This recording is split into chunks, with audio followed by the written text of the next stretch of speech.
Boa tarde a você, telespectador da TV Brasília. Está entrando no ar o programa Tribuna Livre. E hoje nós vamos falar de dois temas que ocuparam todas as páginas, né?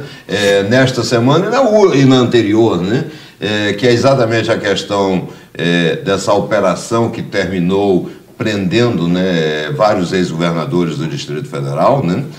E também aquilo que algumas pessoas estão chamando de saidão de festa junina, né? Para falar sobre esses dois temas, né, nós temos aqui dois convidados ilustres, entendeu? O escritor e grande advogado, doutor Luiz Carlos Alcoforado, seja muito bem-vindo, viu? Obrigado. E doutor Ademar Vasconcelos, que é uma pessoa que de vez em quando nos honra aqui com sua presença, né? E foi juiz da Vara de Execuções Penais, né? Mas também foi juiz em vários lugares, inclusive Planaltina, né? Júri. Planaltina era mais do que juiz, viu? Ele resolveu. Conselheiro, né? Família, conselheiro, era tudo, viu? Mediador, viu? Seja muito bem-vindo, viu? Obrigado, irmão. Esse tipo de juiz faz muita falta no Brasil de hoje, né? É verdade, é verdade. Mas, Luiz, deixa eu colocar aqui um tema que eu acho que as pessoas ainda não conseguiram entender, né? Na última semana nós tivemos uma operação, foi numa terça-feira, que de repente foram presos dois ex-governadores, um ex-vice-governador, algumas pessoas foram convocadas para depor, que não sei o que, aquela coisa toda. E na quarta-feira o desembargador federal concedeu um habeas corpus, mandou soltar todo mundo e disse que não via presentes as razões para que aquela prisão tivesse acontecido. O que é isso, Luiz? Você que é um grande advogado. Que confusão é essa? Eu acho que o Brasil está experimentando um instrumento extremamente importante, que é a delação premiada, mas está ainda num processo de um aprendizado muito traumático, muito doloroso, porque se trata de um instrumento muito noviço, um instrumento ainda que não ganhou um corpo para se amoldar às regras da Constituição da República. E todo instituto novo, quando ingressa no nosso sistema, ele pode ser muito mal utilizado, ele pode ser instrumento de muitas perversidades, de muitas injustiças, porque ele ainda precisa dessa pacificação, para que não se torne um instrumento de meios e métodos fascistas. Porque o que se vê é que essas delações ganham uma dimensão de verossimilhança, de verdade, incontrariável. Tem uma força maior do que uma sentença de primeiro grau, porque a decisão de primeiro grau ela é suscetível de correção, de revisão, de reajuste. E a delação noticiada já me permite, claro, diferentemente da Itália, ela premia antes da sentença. É verdade, eu ia lhe perguntar. E pode incorrer em erro, né? Em erros irreparáveis. Irreparáveis. É verdade. E esse mau uso, né, por esse sentimento policialesco, né, eu diria até um pouco fascista, porque a sociedade comemora, ela festeja muito essas prisões, muitas das quais arbitrárias, desnecessárias, inclusive, porque existe o princípio da presunção da inocência. Desnecessária, é ilegal. Ilegal. Né? Quer dizer, não tem amparo no texto constitucional. Quem faz a delação certamente é um criminoso e geralmente contumaz, habituado a viver no mundo do crime. Aí vem o paradoxo do Estado negociar com o criminoso. Exatamente. E recolhe dessas informações, dessa delação, há uma premissa, uma assertiva que ela não ganha nem o contorno da dúvida. Ela ingressa no mundo social, no mundo jurídico, no mérito, como se fosse uma sentença inexorável.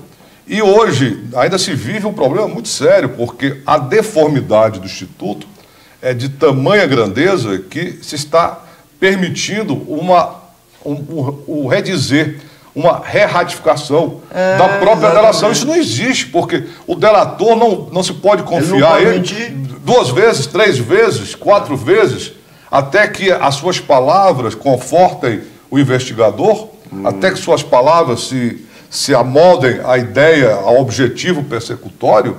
Isso é um absurdo. Quer dizer, se isso for os Estados Unidos, o delator que mente, o delator que trai a verdade, né, pratica um crime, ele tinha que ser preso. E há casos escandalosos. O delator que tinha que estar preso, porque eles estão mentindo, muitos mentem para ganhar do Estado, um prêmio. Benefício. Um benefício, que é um negócio jurídico. Aliás, aproveitando aqui a presença do Adhemar, você foi, quer dizer, você esteve, né, à frente da magistratura durante muito tempo. Como é que a sociedade vai absorver, como é que ela vai entender que aquele caguete Jeca, o X9. O Joesley, não sei o quê. Eu falo caguete porque eu sou piauiense, né? E lá no Piauí o nome disso é caguete mesmo. Não, mas para você não errar, chama de Magarefe. Magarefe, tá certo. Você não erra. Como é que a sociedade pode entender que aquele sujeito roubou o país inteiro, com a cumplicidade de alguns, na véspera de ir embora, deu um rombo no mercado financeiro, ganhou bilhões de dólares, foi para os Estados Unidos e depois a gente descobre que o senhor Rodrigo Janot, procurador-geral da República, não se sabe exatamente os fundamentos, perdoou, anistiou. O rapaz não sequer vai ser denunciado. É porque ele se antecipou. Ele foi inteligente na manobra. Ele se antecipou. Tá, e por isso o Janot tem o direito de premiá-lo? Não, mas a lei da colaboração permite que antes do oferecimento da denúncia, se alguém delata, não se denuncia. Ele se antecipou, ele foi inteligente. Mas por que os outros não? Na verdade, o homem comum do povo não entende, é uma relação de poder, Raimundo. Quem tem muito dinheiro, ou poder político, tem a formação de fazer a manobra, que o homem comum do povo não tem, ele não entende isso. Agora, o que é importante é que o juiz atenda à impessoalidade e decida contra a sua vontade. Na verdade, está na mão do julgador da decisão final. Esse é um desdobramento. Porque a delação precisa ser homologada, mas o Fachin já homologou. Não sei se ele não tenho certeza. Não, ele já homologou. Quem não homologou ainda foi o Supremo, porque na verdade a lei fala em juízo. Mas Raimundo, homologando ou não, pode ser revista. Já foi embora.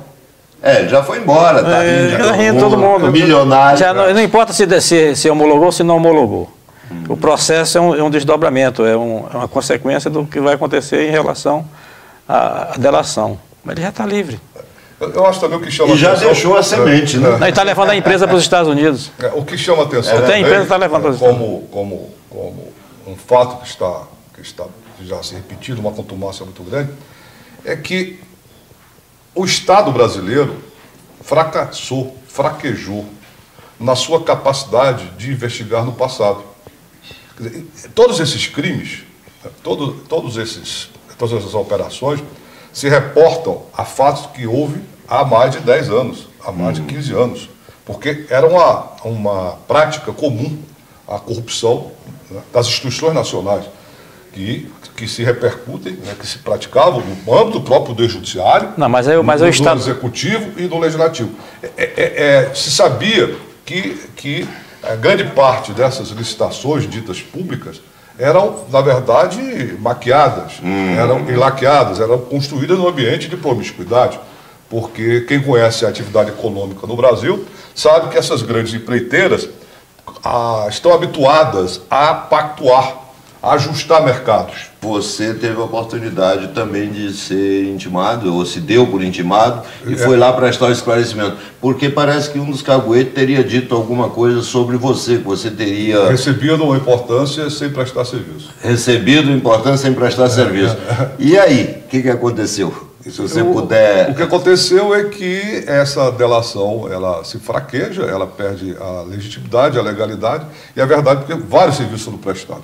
E eu vou me reservar, inclusive, a me proteger para apresentar essas provas do caso ou à polícia ou em juízo, para evitar que se confira ao delator essa faculdade de se retratar, de reinventar o fato, porque isso está sendo muito habitual. Contar de acordo com os interesses. Exatamente, porque ele vai amoldando até... Ele serve contraditório antes do tempo. É verdade. E agora, só para finalizar, eu acho que nós precisamos preservar o Instituto da Delação, eu acho que é importante, mas precisamos aprender a mitigar a sua efetividade imediata.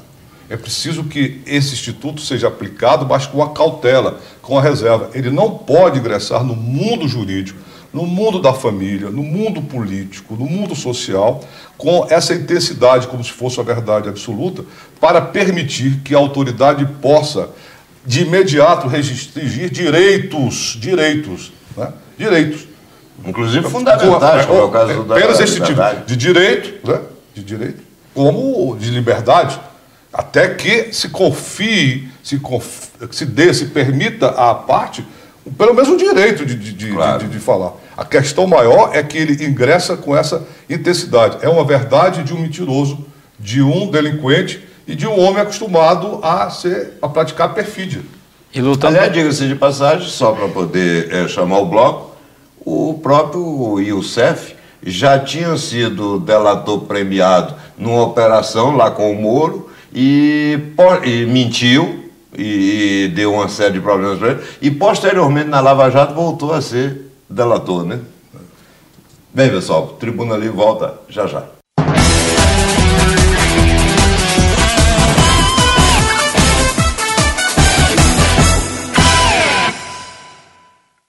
Estamos de volta com o Tribuna Livre e agora vamos falar sobre o que alguns veículos de comunicação estão chamando de saidão de festa junina, né? Dr. Ademar Vasconcelos foi juiz da vara de execuções penais, inclusive concedeu vários saidões, né? Existe esse saidão de festa junina? Não há denominação na lei. A lei de execuções penais prevê 5 saídas anuais. 35 dias, né? 35 dias, preparando o regresso da penitenciária para retornar à sociedade. É uma adaptação, é uma relação de confiança com o sentenciado. Na verdade, então, por que maldosamente estão falando que é saidão? É porque é o seguinte, na cultura nossa, isso é maldade, se associa a motivação da saída a um feriado. É mais fácil de transitar com o preso, é mais fácil de ficar com a família, claro, que um feriado. Dia das Mães, Dia dos Pais, Natal, Páscoa. Sim, mas o mês inteiro de junho é mês de festa junina. Aliás, agora nossas festas juninas começam em maio. Foi uma associação, né? Foi uma associação infeliz em relação à festa junina, né? Isso causa um temor para a sociedade, que na verdade não deve causar, porque o preso ele vai voltar para o convívio da sociedade. Exatamente. O sentenciado volta para o convívio da sociedade. É questão de adaptação. Sob pena de acontecer o que está acontecendo no Rio Grande do Norte, que me disseram que 100% dos presos são reincidentes. Né? Não há uma política criminal em relação ao egresso da penitenciária. E veja que, se eu não me engano, uma portaria que foi expedida no mês de março, a doutora Leila Cury, que é a juíza titular, né? Ela estabeleceu os meses. Tem um critério. Os critérios, tudo direitinho. E ninguém falou absolutamente nada, né? Quer dizer, já tivemos saidão da Páscoa, já tivemos de várias coisas. E outra coisa, pessoal... Retornaram para a penitenciária. Retornaram para a penitenciária, o índice de evasão é pequeno, né? E outra coisa, eu acho que o nosso papel é esclarecer. Mesmo que isso signifique desagradar aqueles que dizem formar opinião pública. Então, quando você maldosamente diz que é saidão da festa junina, você está mentindo, porque a festa junina, Ademar, normalmente começa às 18, 20 horas. E o sujeito que está sendo beneficiado, ele não sai de casa nesse horário. Outra coisa que a população pensa... Quer dizer, pessoal, vamos, né?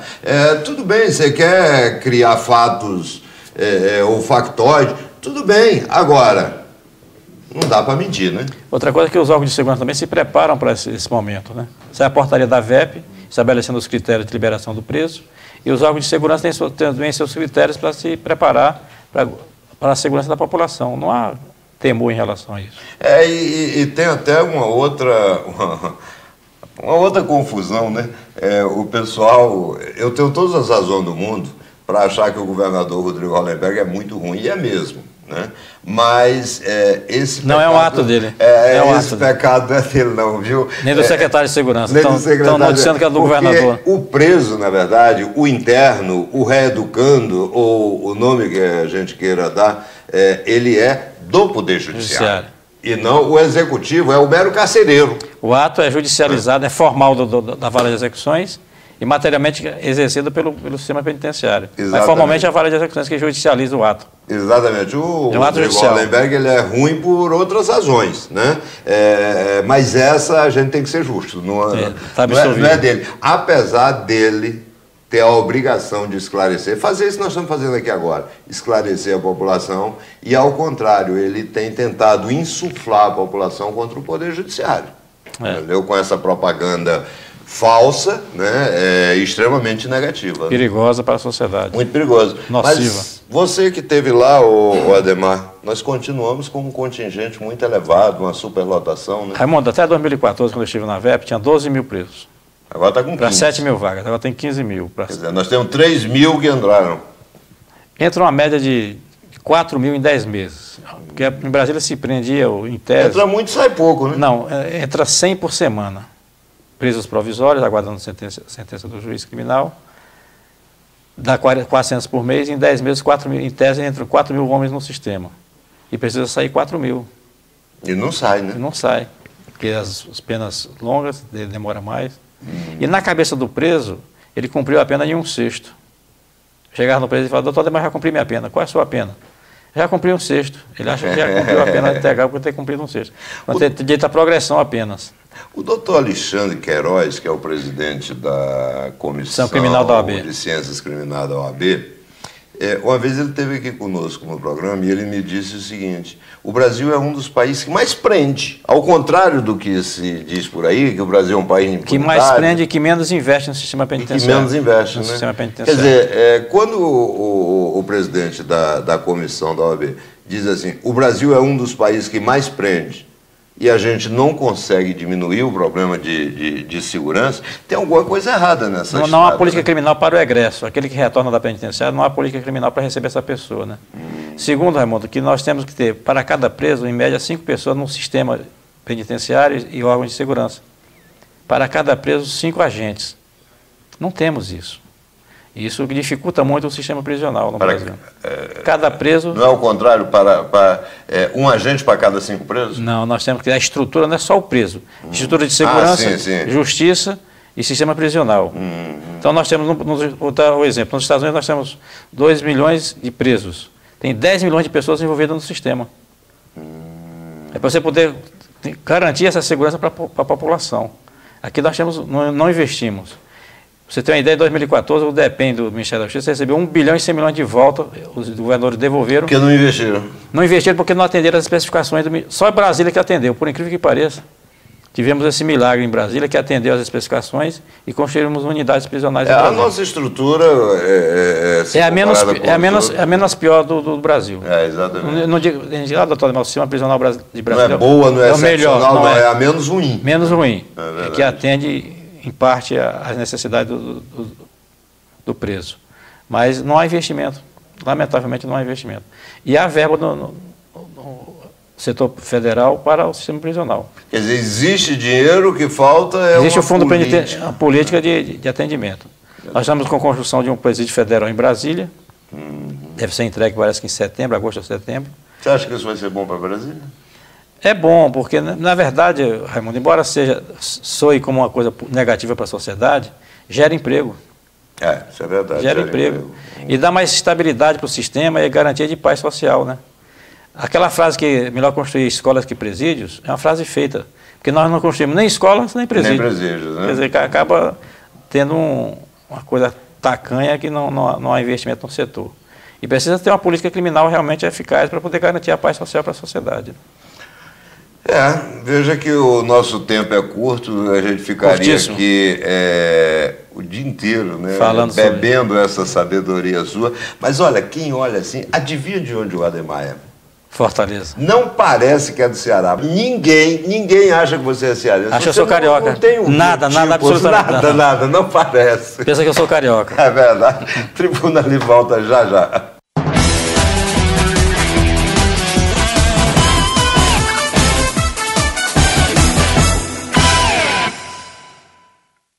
Estamos de volta com o Tribuna Livre. Agora vamos falar um pouquinho sobre futebol, né? E, nossa senhora, esse time aqui é um time de guerreiros. Também. Né? Olha só, nós temos aqui o festejado, consagrado Alan, né? Essa nova aquisição, o Wendel do Rádio Esportivo, a relação, né? Lucas Bolan. Agradeço mais uma vez, né? E o nosso decano. Respeito. Né? Nosso Everson. Uma das referências também, né? Uma das referências. É o nosso PVC. É o nosso PVC distrital. É verdade. É verdade. Sejam bem-vindos, meninos. Obrigado. E vocês estão de uniforme? Só o Alan disciplinado. Só eu que vim de pijama. Quase uma farda, hein? Quase. Rapaz, olha aí. Não dá nada, hein? Quase lá. Deixa eu começar aqui falando um pouquinho sobre futebol. Veja só, o Grêmio se classificou com justiça. Meteu 3-1 no Fluminense lá em Porto Alegre, meteu 2-0 no Maracanã. Agora, possivelmente o Fluminense não conseguiria reverter o resultado, né? Até porque o time do Grêmio é um time que está jogando realmente por música, né?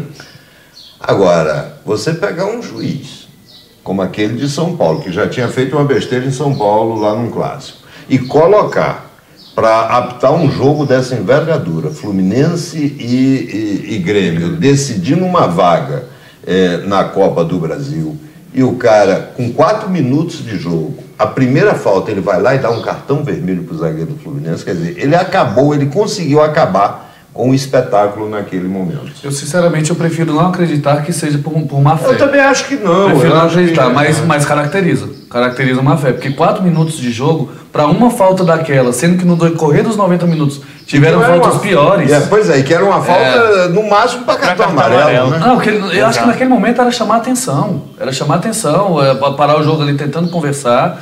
Aí depois, se continuasse daquela rispidez, tudo, ele podia vir com um amarelo, inclusive. Agora, um vermelho com 4 minutos de jogo só caracteriza uma fé. Não estou dizendo que foi. Mas fica parecendo que é algo já pensado da cabeça do árbitro. E é inaceitável que um árbitro que pegou uma geladeira, depois de ter feito o absurdo que o Thiago Duarte fez aquele Corinthians e Palmeiras, volte justamente num jogo decisivo de oitavas de final de Copa do Brasil. Se ele passou por um período de reciclagem, que voltasse num jogo de Série D, de Série C, de Série B, para voltar a atuar num jogo de alto nível. Aí justamente mas aí é uma diferença. Você percebeu que ele se perdeu tanto.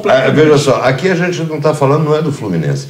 Ele se perdeu tanto que ele deixou de dar 2 pênaltis a favor do Grêmio. Exato. Comprometeu a arbitragem. Depois da expulsão. Ele comprometeu a arbitragem, comprometeu o trabalho de 2 times. Exatamente. Tudo bem que o Grêmio passou pro Grêmio. E desestabilizou o Fluminense, né, durante a partida. Não, o Abel Braga ficou perdido dentro de campo. Tanto que o Abel depois foi fazendo substituição uma atrás da outra, cada uma mais. E olha que o Abel é um treinador que ele sabe o que fazer, ele tem o time dele nas mãos, mas aí acabou desestabilizando psicologicamente, principalmente.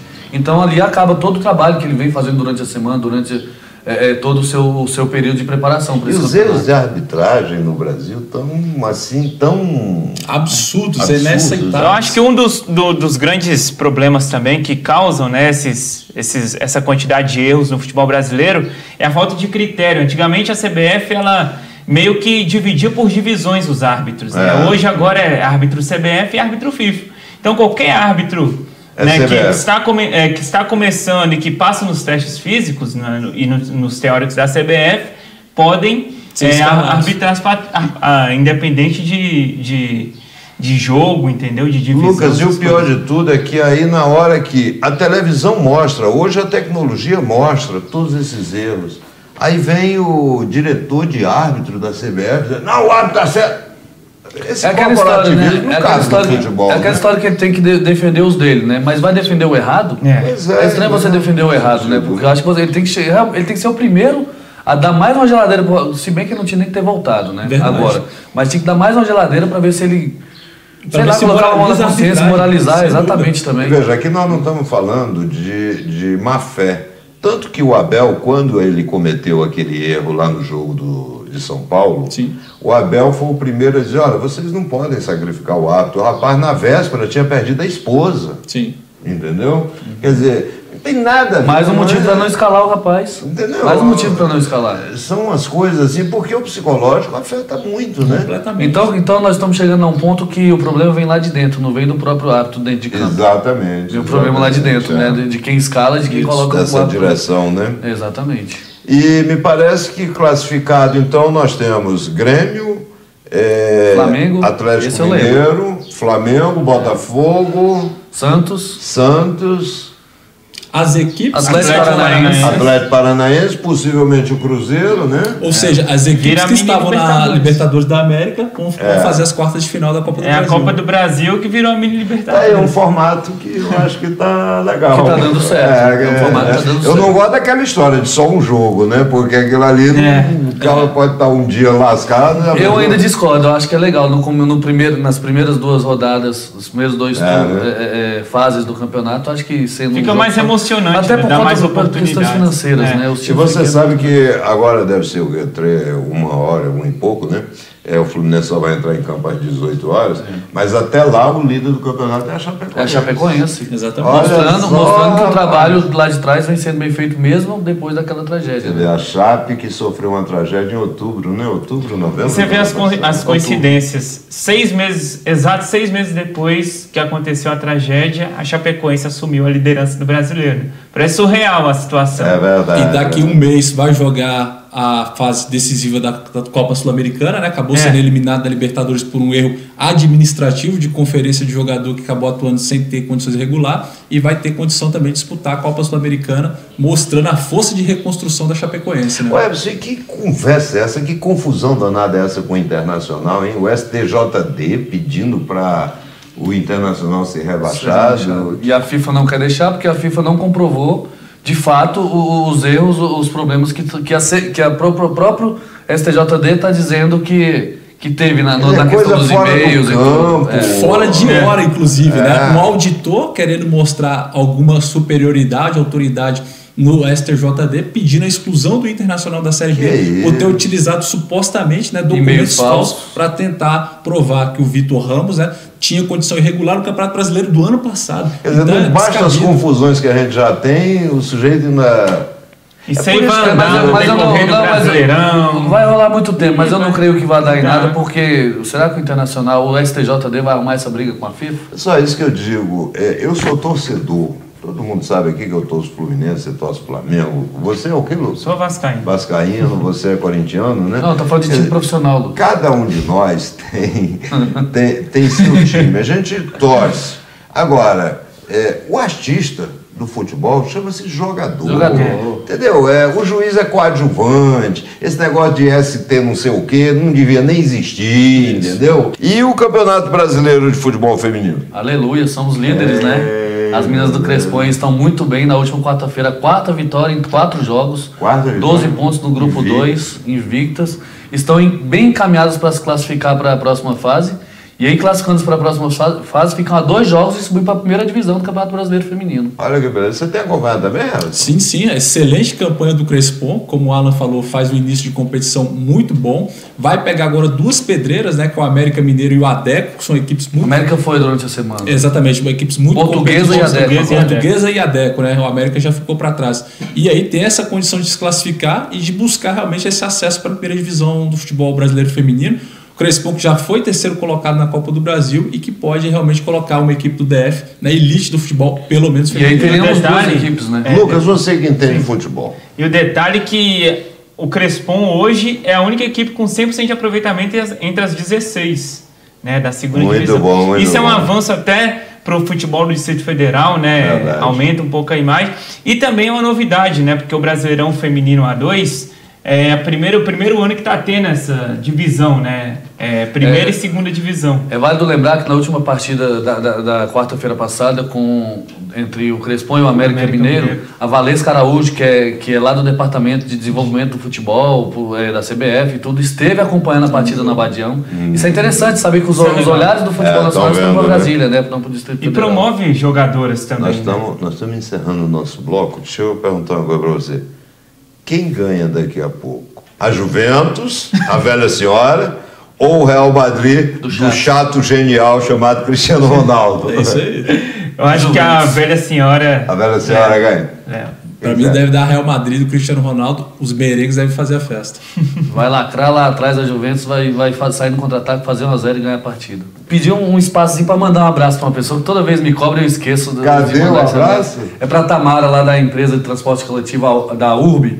Ela trabalha lá com a minha esposa, inclusive, e toda vez me cobra esse abraço para ela, viu, Tamara? Vai, um abraço, um beijo para você. Tribuna Livre volta semana que vem, se Deus quiser.